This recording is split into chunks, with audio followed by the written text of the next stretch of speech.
guys!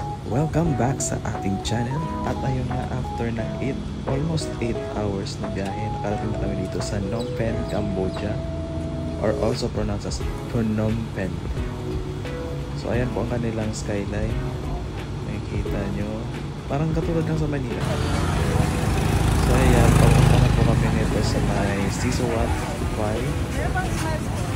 So malapit dito po sa may para siyang Rojas Boulevard, pero ilog po yung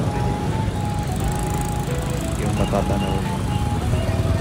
So ito po yung kanilang street views. Ayan, papunta na po kami dun sa Riverside.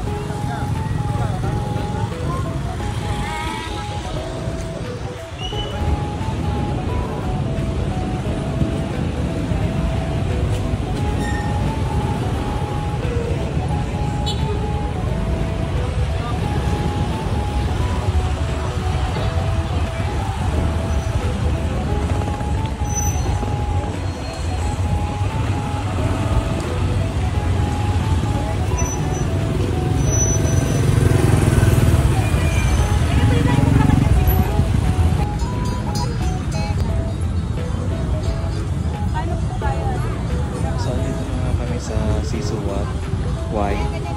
So ayan po, dito mo matatanaw nyo may mga parang bus dyan. Paggabi umiilaw po yan at parang restaurant po siya. At dito po sa tabi ng boulevard na ito ay sobrang dami po ng nagtitinda. Ayan, may parang mga parang balot nga po yun, nakikita mo. Tapos may mga mani, gano'n. Ayan, kung titingnan mo sila parang mga Pilipino rin, no?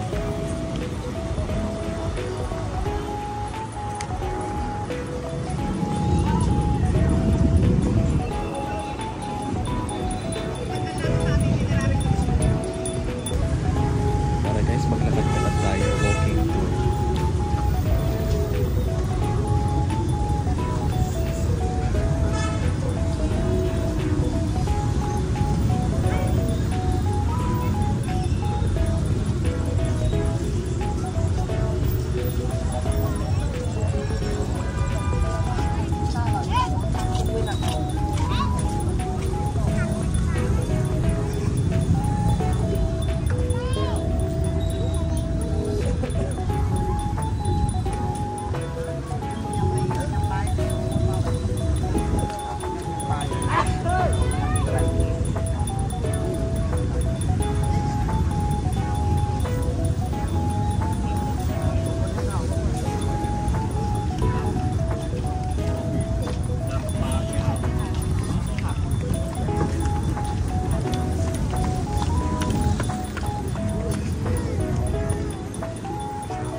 Kung mapapansin niyo po, marami ditong naka-orange kung ganyan. Mga monk po sila kasi ang religion nila ay Buddhism.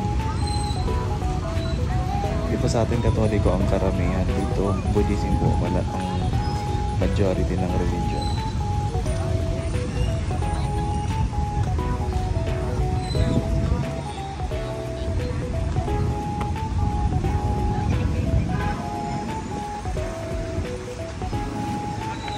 So ayan, naglalakad-lakad kami.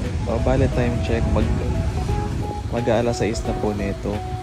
So maya-maya po ay diretso po kami dun sa night market ng Phnom Penh.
matatagpuan nyo na itong Wat Onalone.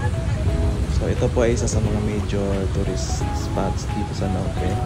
At dito raw po matatagpuan ang kilay ni Buddha. Yes, yung kilay.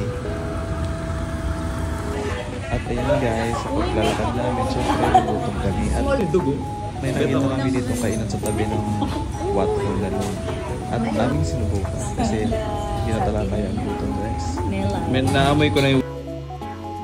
Yan, itsura pa lang, masarap na no. Pero masarap talaga dito.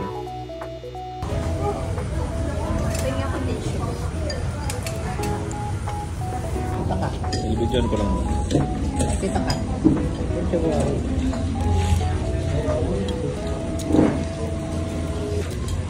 Habang tumatagal, nasasanay na ako nung ano.